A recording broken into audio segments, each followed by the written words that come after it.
અમરેલી ખાંભા શહેરમાં હોમગાર્ડ જવાન અનુસૂચિત જાતિના યુવક પ્રવીણ સરવૈયા ઉપર વહેલી સવારે હુમલો.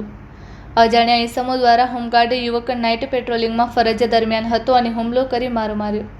લોહીલુહાણ હાલતમાં સારવાર માટે ખાંભા બાદ અમરેલી ખસેડ્યો.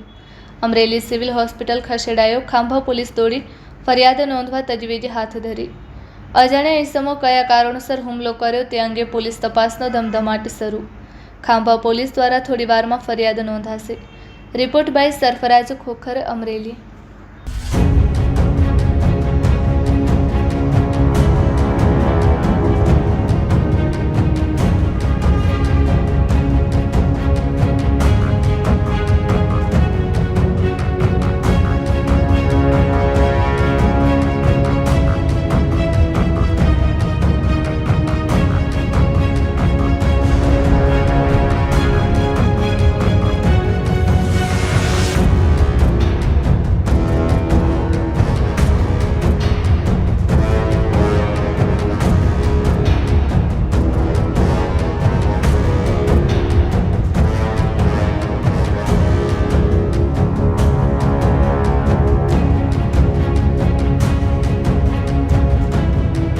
મારા હોમગાર્ડની નાઇટમાં હતો. એ સમય દરમિયાન હું 4:15 વાગે પેટ્રોલિંગમાં હતો અને ભગવતીપુરા વિસ્તારમાં જતો હતો અને પુલથી નીચેના ભાગમાં ઉતરો તો ત્યાં અંધારામાં 3 જણા અહીંયા ઊભા હતા. જેવું નજીક આવ્યો ગાડી લઈને મારી મોટરસાઇકલ, તો એવી જ મને જોરદાર વજનવાળી તીરથી સીધો મને માથામાં ઘા માર્યો. એટલે હું સીધો ગાડીમાંથી પડી ગયો અને મેં ટી પકડી લીધી. ભાગવા પ્રયત્ન કર્યો તો હું પડી ગયો. જેવો પડી ગયો એવો મને આડેધડ લોખંડની ટીથી રૂમાલ બાંધેલો માણસ હતો દાઢીવાળો, એ મને ઊંધો પાડીને આડેધડ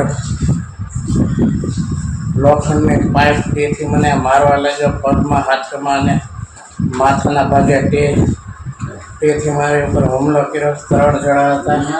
ઊંધો મને પાડી અને માથાના ભાગે 2 જણાએ હાથ પકડી રાખ્યા. 2 જણાએ હાથ પકડી રાખ્યા. હું માથાના પાછળના ભાગે મારું માથું છોંદી નાખ્યું. આ બનાવનું કારણ એવું છે કે મેં ગ્રામ પંચાયતમાં ભ્રષ્ટાચાર બાબતે મેં અરજી કરી, જેમાં સરપંચ રીના ખુમાણ, એનો બાપ બાબુ ખુમાણ, ડેલો ખુમાણ અને ભરત ખુમાણ મારી અમે અવારનવાર આ અરજી કરેલ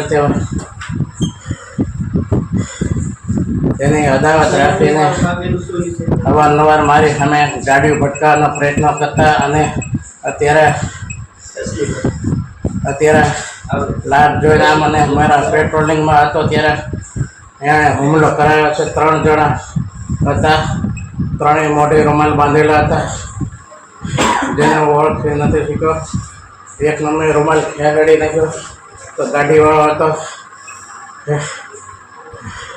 અને મને માથાના ભાગે જોરદાર ઈજા પહોંચાડી. અત્યારે હું બોલી શકતો નથી.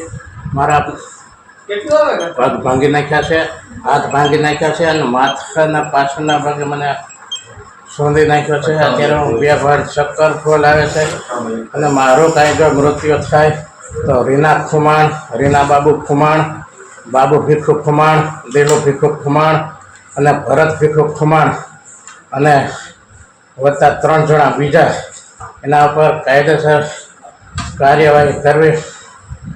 આ મારો ડીડી સમજવો. અત્યારે હું દવાખાનામાં એડમિટ છું.